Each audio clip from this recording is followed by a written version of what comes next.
Welcome. Good morning, all DMLT students.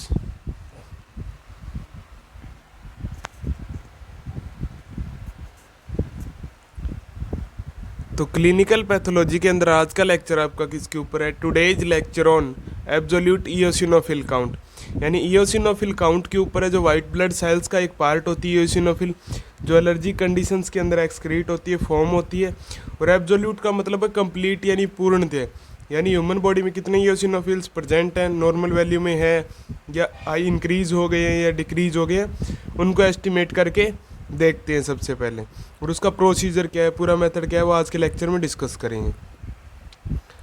तो next क्या है? एब्सोल्यूट इयोसिनोफिल काउंट, यानी इयोसिनोफिल काउंट्स को कम्प्लीटली डिटेक्ट करना। तो eosinophil is a type of white blood cell, यानी इयोसिनोफिल क्या है? वाइट ब्लड सेल्स की एक टाइप है।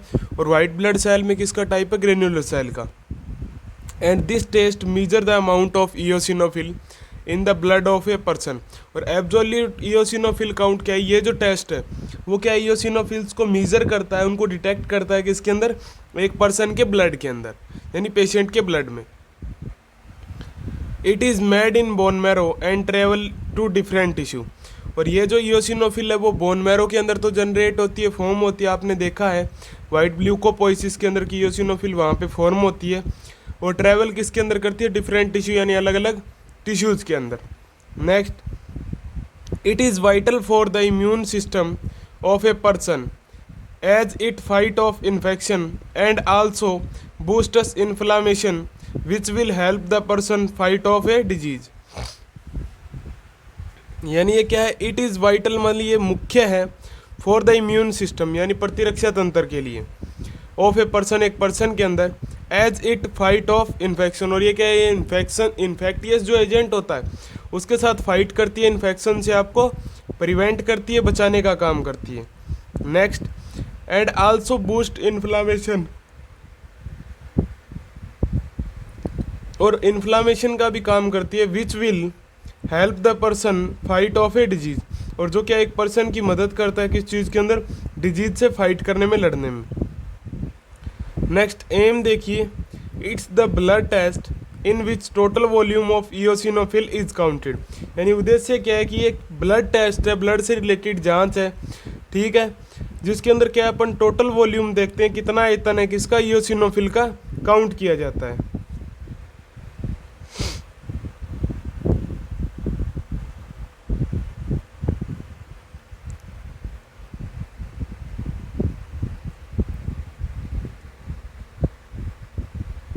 तो इयोसिनोफिल क्या है? एक वाइट ब्लड सेल का पार्ट है जिसको टोटल इयोसिनोफिल काउंट के द्वारा मेजर कर लिया जाता है पर्सन के अंदर। ये बोन मैरो के अंदर फॉर्म होती है, अलग अलग टिश्यूज़ के अंदर फैली हुई है, ट्रेवल्स करती है। और ये एक वाइटल ऑर्गन है, वाइटल सेल है, किसके लिए? इम्यून सिस्टम के लिए, क्योंकि ये इन्फेक्शन से प्रिवेंट करती है पर्सन को, या फिर फाइट कर लेती है इन्फेक्टियस एजेंट से, यानी एंटीजन से, यानी बैक्टीरिया, पैरासाइट या वायरस से।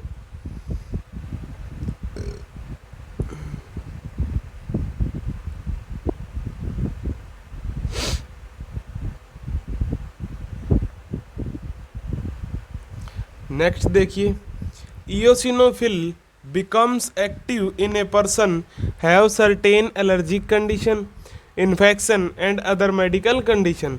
यानी इयोसिनोफिल becomes active, यानी इयोसिनोफिल कब एक्टिव होती है?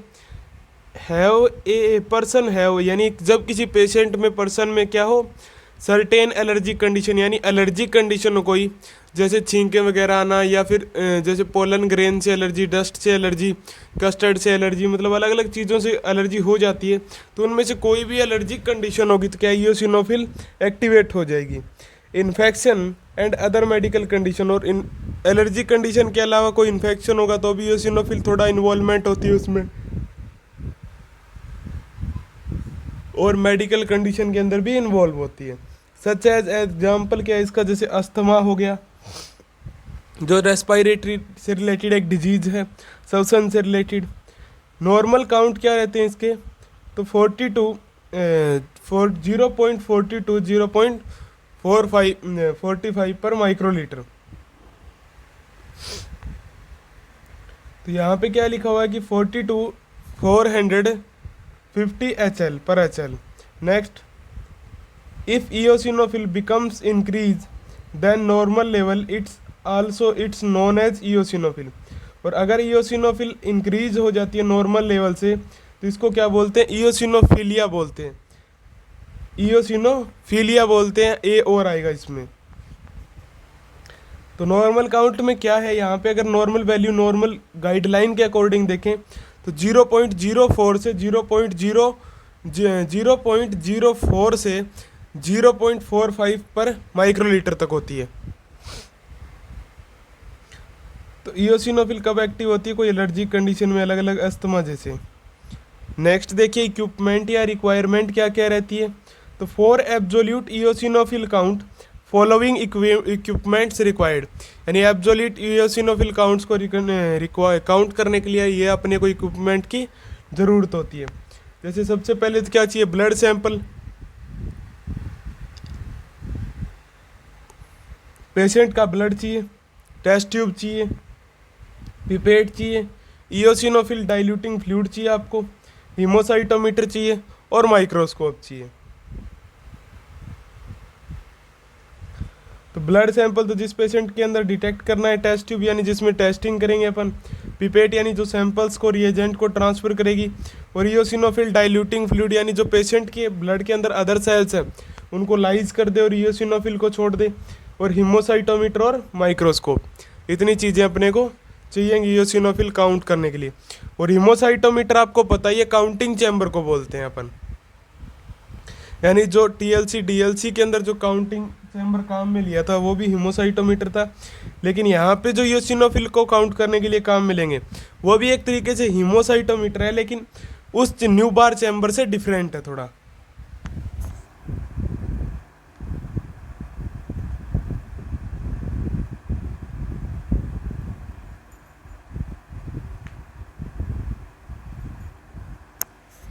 नेक्स्ट देखिए ब्लड सैंपल। तो EDTA anticoagulated blood sample is required, यानी ईडीटीए एंटीकोगुलेंटेड यानी ऐसा ब्लड चाहिए पेशेंट का, यानी पेशेंट का ब्लड आपको ईडीटीए एंटीकोगुलेंट के अंदर लेना है, यानी ईडीटीए वाइल के अंदर लेना है, यानी पेशेंट के ब्लड में एब्सोल्यूट इयोसिनोफिल काउंट के अंदर क्या है, आपको एंटीकोगुलेंट मिक्स करना है। फिर क्या चाहिए? इयोसिनोफिल डाइल्यूटेड फ्लूइड या डाइल्यूटिंग फ्लूइड। तो इसका कंपोजिशन क्या है कि डाइल्यूटिंग फ्लूइड का, तो डिस्टिल वाटर चाहिए 100 ml आपको, एसीटोन चाहिए 5 ml और इयोसिन 1% 5 ml। नेक्स्ट हीमोसाइटोमीटर क्या है? तो फॉर इयोसिनोफिल काउंट फ्यूच रोजेंथल यानी फुच रोजेंथल चैम्बर इज यूज, यानी इयोसिनोफिल्स को काउंट करने के लिए अपन क्या काम में लेते हैं? तो फ्यूच रोजेंथल चैम्बर को काम में लेते हैं। The chamber has area of 16 square, और इस चैम्बर के अंदर टोटल एरिया कितने होते हैं? तो टोटल 16 स्क्वायर होते हैं mm के, एंड डीप इन 0.2 mm, और कितने गहरे होते हैं? 0.2 mm के अंदर। तो ब्लड सैंपल तो कैसा चाहिए आपको? ईडीटी एंटीकोगुलेंटेड ब्लड चाहिए। इयोसिनोफिल डाइल्यूटेड फ्लूइड के अंदर आपको क्या चाहिए? कंपोजिशन में डिस्टिल वाटर चाहिए 100 ml, acetone 5 ml, eosin 1% 5 ml, और क्या चाहिए? Haemocytometer. For eosinophil count Fuchs Rosenthal chamber is use, और इयोसिनोफिल काउंट के लिए अपन कौन सा चैम्बर काम में लेते हैं? हीमोसाइटोमीटर के अंदर तो फ्यूच रोजेंथल चैम्बर काम में लेते हैं, जबकि अपन आरबीसी और तो टीआरबीसी और टीएलसी को डिटेक्ट करने के लिए अपन न्यूबार चैम्बर काम में लेते हैं। ये डिफरेंस है, यहाँ से वाइवा का क्वेश्चन भी बनता है।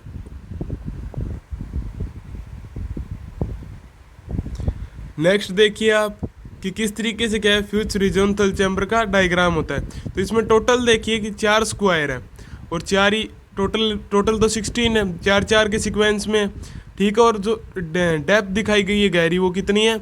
0.25 mm, और टोटल एक स्क्वायर कितने mm का है? 1 mm का, 1 mm का, तो टोटल 16 स्क्वायर कितने mm के हो गए? 16 mm की। यही पढ़ा था आपने फ्यूच रोजेंथल चैम्बर में टोटल स्क्वायर्स कितने mm के होते हैं? 16 mm के, और डेप्थ कितनी होती है? 0.2।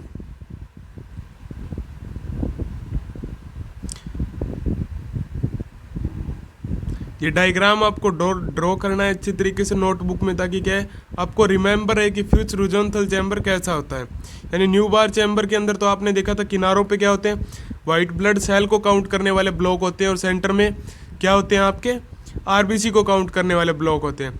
जबकि फ्यूज रोजोनथल चैम्बर के अंदर ऐसा कुछ नहीं होता, इसमें क्या है एक ही शेप होती है टोटल 16 स्क्वायर की, ठीक है। और इसी के अंदर क्या है अपन इयोसिनोफिल्स को काउंट कर सकते हैं।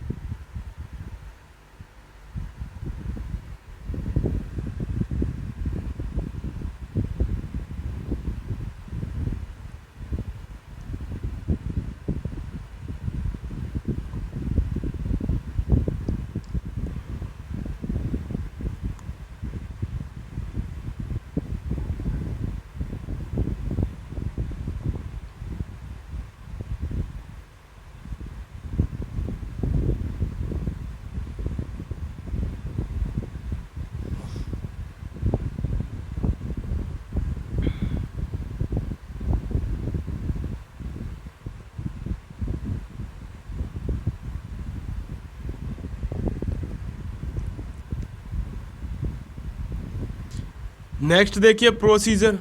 तो प्रोसीजर क्या है, सबसे पहले take 0.45 ml of diluted fluid in a test tube.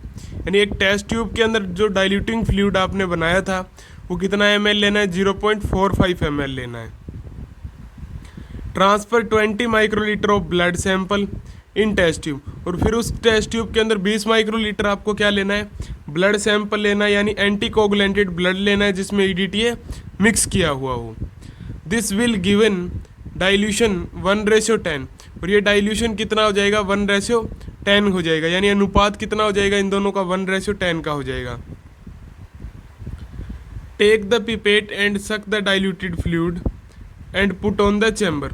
फिर आपको एक पिपेट लेनी है, और जो डाइल्यूटेड फ्लूइड है, डाइल्यूटेड फ्लूइड और जो ब्लड है टेस्ट ट्यूब में, यानी दोनों को मिक्स किया था, उसको सक करना है और उसको किसके ऊपर पुट कर देना है आपको, काउंटिंग चैम्बर के ऊपर या हीमोसाइटोमीटर के ऊपर, यानी फ्यूज रोजोनथल चैम्बर के ऊपर, ठीक है। या फिर यहाँ पे ये लाइन भी लिख सकते हो कि चार्ज टू हीमोसाइटोमीटर, यानी उसको चार्ज कर देना है। Count the cell in entire 16 square area, और जो टोटल 16 स्क्वायर का एरिया है, 16 स्क्वायर का एरिया है, उसके अंदर इयोसिनोफिल्स को काउंट कर लेना है, टोटल कितनी अमाउंट में प्रेजेंट है। और फिर उसको डिटेक्ट करने का फॉर्मूला क्या है, तो सबसे पहले क्या लेना है, नंबर ऑफ सेल काउंटेड, यानी जो आपने सेल काउंट किए उनका नंबर, उसको मल्टीप्लाई करना है किससे, डाइल्यूटेड फ्लूइड से, और उनको भाग किससे दे देना है, डिवाइड किससे कर देना है।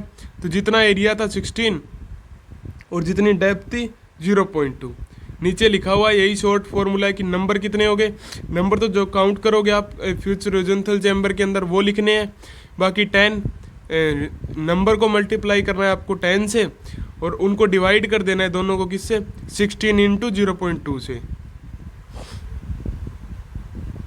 तो प्रोसीजर क्या है, सबसे पहले 0.45 ml डाइल्यूटेड फ्लूइड लेना है एक टेस्ट ट्यूब में, फिर 20 माइक्रोलीटर पेशेंट का ब्लड लेना है, दोनों को मिक्स करना है, इनका डाइल्यूशन हो जाएगा 1:10, फिर एक पिपेट की हेल्प से और उसको काउंटिंग चैम्बर के ऊपर डाल लेना है मिक्सिंग सॉल्यूशन को, और फिर उसको काउंट कर, और फिर माइक्रोस्कोप के ऊपर 16 स्क्वायर के अंदर क्या है इयोसिनोफिल की सेल्स को काउंट कर लेना है, और उनकी शेप स्ट्रक्चर आपको पता ही है इयोसिनोफिल की कैसी होती है।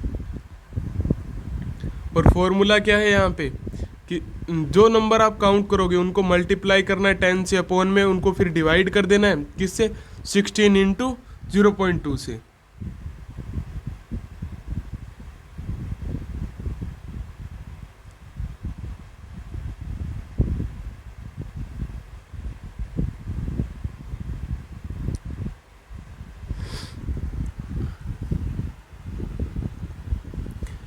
तो मोस्ट ऑफ आपकी क्लिनिकल पैथोलॉजी कंप्लीट हो चुकी है, जिसके अंदर से नेक्स्ट लेक्चर आपका किसके ऊपर रहेगा, अब next lecture on bone marrow examination, यानी बोन मैरो एग्जामिनेशन के ऊपर रहेगा कि किस तरीके से अपन बोन मैरो का एस्पायरेट करते हैं, किस तरीके से बोन मैरो का सैंपल लेते हैं, फिर उसकी इन्वेस्टिगेशन करते हैं कि प्रॉपर वे में सेल्स फॉर्म हो रही है या नहीं हो रही, यानी या फिर बोन मैरो ट्रांसप्लांट के बाद में एग्जामिनेशन करके देखते हैं कि टोटल वे में बोन मैरो प्रॉपर वे में काम कर रहा है या नहीं कर रहा। और ये जो मोस्ट ऑफ टॉपिक बचे हैं वो हीमेटोलॉजी और क्लिनिकल पैथोलॉजी के कंबाइंड टॉपिक बचे हैं, क्योंकि बोन मैरो एग्जामिनेशन जो है वो हीमेटोलॉजी के अंदर भी टॉपिक प्रेजेंट है। Thanks to all.